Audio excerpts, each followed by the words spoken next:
Continuando o nosso bate-papo com a artista circense Erika Stoppel. Erika, tem mais uma pergunta para você, da aprendiz de circo Juliana Garcia.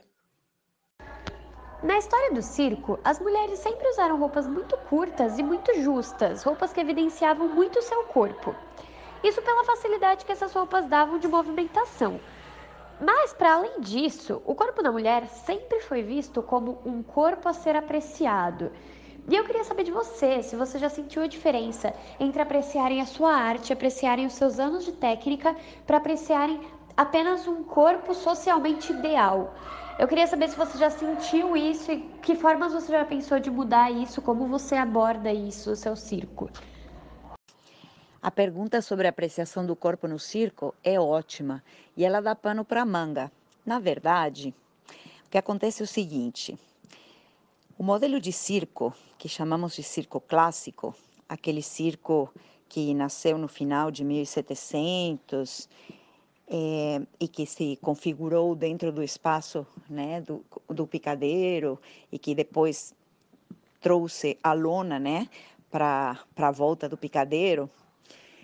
Ele é um modelo que corresponde a um modelo de homem, um homem da modernidade, da época moderna, na qual o homem se sentia muito forte, muito poderoso, homem e a mulher, né?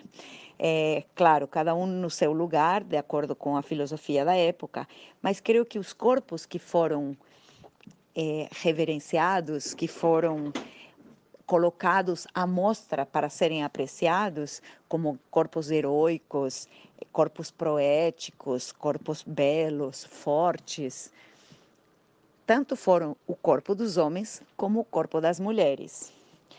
Isso não tira a questão da diferença entre o conceito de corpo de homem e corpo de mulher. Os tempos vão mudando e nossos pensamentos a respeito de quem somos como seres humanos também vão se transformando. Não por acaso, na tentativa de eu fazer um número poético de trapézio em balanço, eu estava no Circo Zani fazendo meu número de trapézio e mais uma vez, ao terminar o espetáculo, quando a gente se coloca na porta, todos em fila para despedir a plateia que chegou para nos ver, alguém me disse mais uma vez: "Nossa, como você tem os braços fortes". Já era uma já eram tempos em que eu estava pensando em voltar a estudar e realmente essa foi uma coisa que me incomodou mais uma vez. Eu estava tentando fazer um número muito poético no trapézio e estava tentando pensar na leveza do voo e trazer a técnica muito a serviço da poesia. E eu senti que a plateia estava respondendo a isso vendo meu corpo e não conseguindo ver o que estava por trás. Então, este incômodo me levou, precisamente no meu processo de mestrado, ao que eu chamo de criar um outro corpo. Precisamente eu queria me desvencilhar na obra de arte da presença do meu corpo feminino e essa forma que meu corpo tem da obra. Eu queria realmente que as pessoas conseguissem enxergar aquilo que era tão poético do trapézio e não apenas os meus músculos. Foi assim que eu criei uma boneca quase do tamanho do meu corpo e fiz uma investigação muito, muito longa para criar este outro corpo que pudesse se adaptar à técnica do trapézio.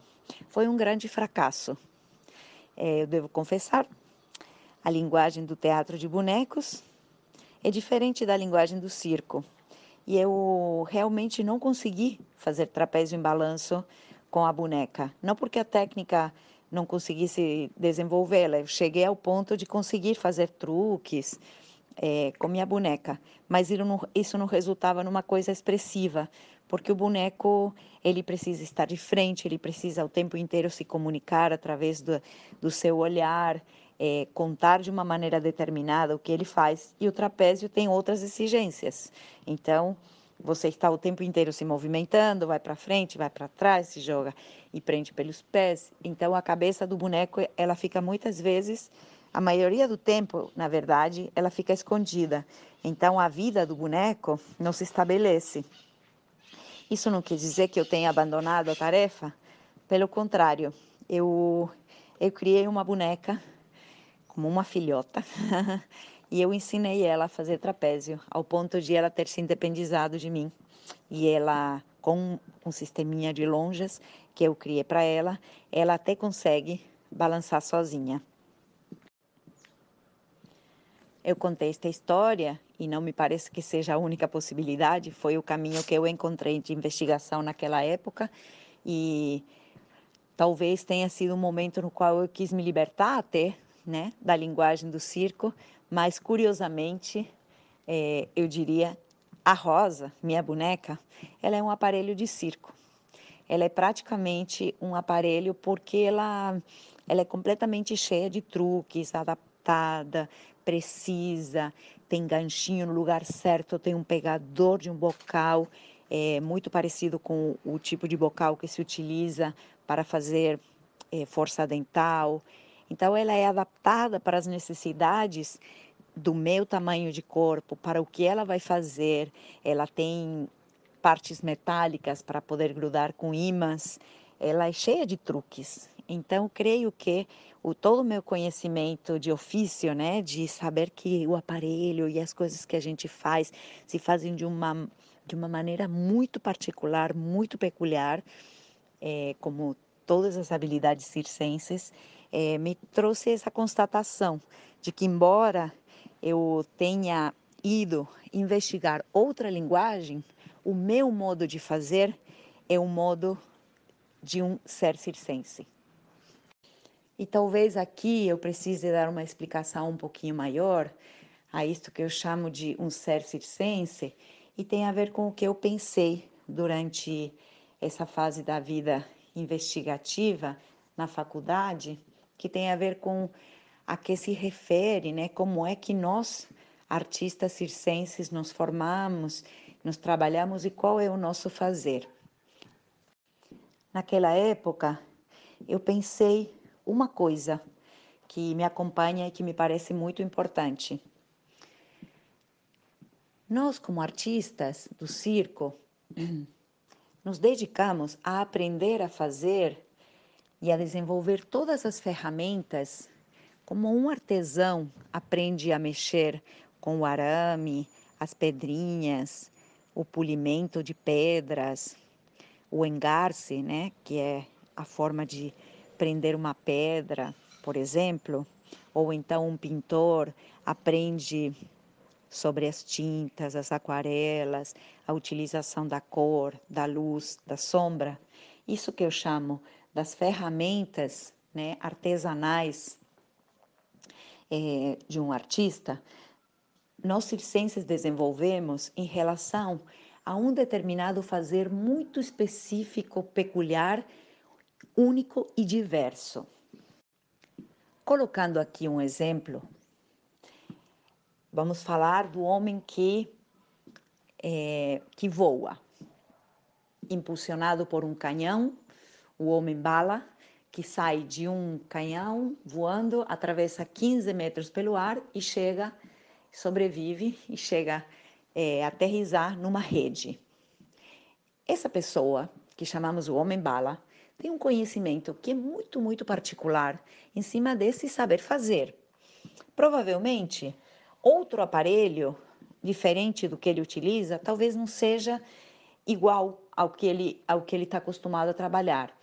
Então, toda a forma em que ele aprende a ser impulsionado, a manter o seu corpo no ar, sem que ele, mantendo a direção que ele deve ir, para poder chegar e sobreviver e chegar bem do outro lado, é um conhecimento que é muito, muito peculiar. Tem poucas outras pessoas que poderão dizer eu consigo fazer aquilo, provavelmente um outro homem-bala. E talvez não com esse aparelho, e sim com outro propulsionador de força, outro sistema diferente. E assim creio que cada um de nós como artista, vai desenvolver um certo conhecimento do seu aparelho e uma certa maneira de fazer que vai falar da sua peculiaridade como artista. Esse primeiro conhecimento do nosso corpo, das nossas habilidades e o desenvolvimento de técnicas, certo? Em relação ao aparelho com que a gente trabalha, seja ele o nosso próprio corpo ou o nosso corpo em relação a um determinado aparelho, que pode ser um tecido, uma corda, uma lira, uma báscula, etc. Ou bem o conhecimento do nosso corpo junto ao corpo de um companheiro, quando se trata de um trabalho de dupla, por exemplo, ou mesmo uma trupe, é um conhecimento muito, muito específico e muito particular que vai ser diferente do conhecimento de um outro. E uma adaptação vai implicar em um novo conhecimento. Por exemplo, quando uma volante tem que trabalhar com um outro portô.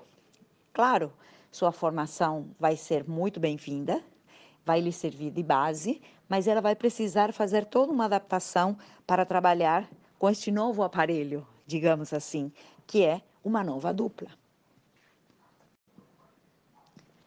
Para mim, essa fase da aprendizagem, que é a fase que chamamos de artesanato, construção de ferramentas do conhecimento dos nossos materiais e uma especificação e uma apropriação de tudo isso são a base do nosso conhecimento como seres circenses.